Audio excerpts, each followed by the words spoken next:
ہمارا بھائی کسی پہ ایک مقدمہ کرے تو مجھے 10 اس پہ قائم کرنا، اس لیے کہ کہہ رہے ہیں کہ اپنے بھائی کی مدد کرو، تو مجھے تو اپنے بھائی کی مدد کرنا ہے۔ بھائی سے مراد برادر مومن، رشتہ دار، عزیز، اپنا جسے کہہ لیں۔ پیغمبر کہہ رہے ہیں اپنے کی مدد کرو، جو تمہارا اپنا اس کی مدد کرو، چاہے ظالم ہو چاہے مظلوم۔ پوچھنے والے نے پوچھا کہ پیغمبر مظلوم کی مدد تو سمجھ میں آتی ہے، مظلوم کی مدد کا مطلب کیا ہوا؟ کوئی بیچارہ بے جرم و خطا پٹ رہا ہے تو اس کی مدد کیا ہوگی؟ اسے بچا لیں، اسے روک لیں۔ کوئی بدنام کیا جا رہا ہے بے جرم و خطا تو اس مظلوم ہے، ہم اس کی مدد کیا کریں؟ اسے بدنامی سے نکالیں باہر۔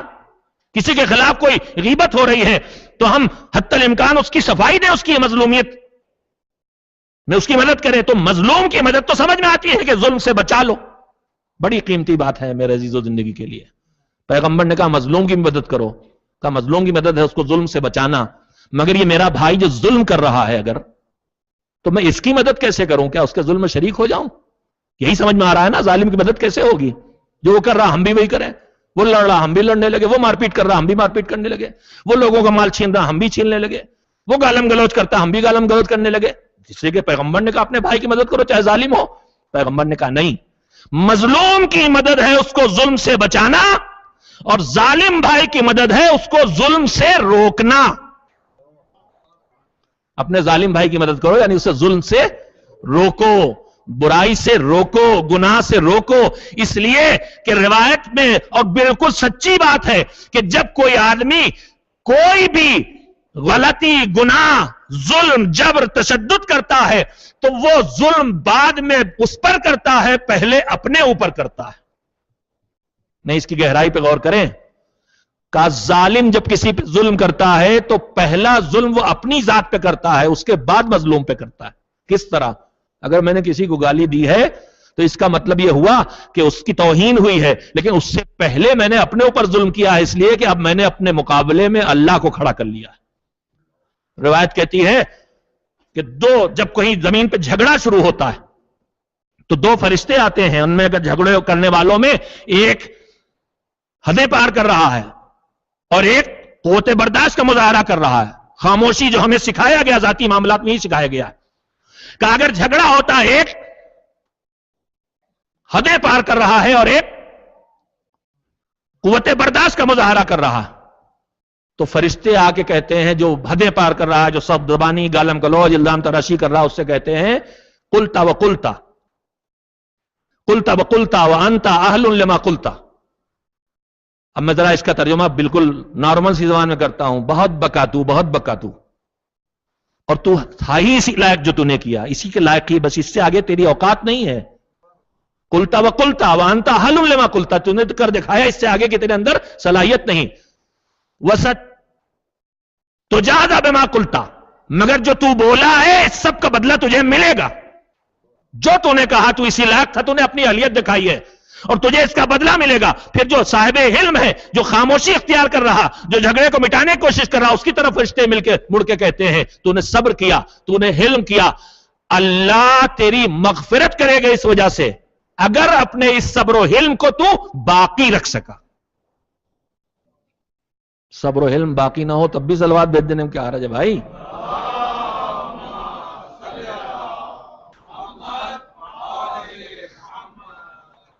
ہمارے یہاں ایک مسجد ہے شہر میں، جو زمانے میں منظم کی گئی بنانے کے لیے نئی، تو اس کا نام حیدری مسجد، لیکن کچھ دنوں ٹوٹی رہی تھی تو وہ ٹھنڈی مسجد کہلاتی تھی۔ ہمارے یہاں کچھ الفاظ بھی ایجاد کیے جاتے ہیں، ٹھنڈی مسجد یعنی جو گر گئی۔ ہمارے یہاں پتہ نہیں اس کا کیا مقصد ہوتا ہے، بہرحال میں نہیں جانتا۔ تو ٹھنڈی مسجد تو میں جانتا تھا کہ ٹھنڈی مسجد وہ ہوتی ہے، مگر میں ٹھنڈی صلوات نہیں جانتا تھا۔ اب سمجھ گیا ٹھنڈی صلوات کیا ہوتی ہے۔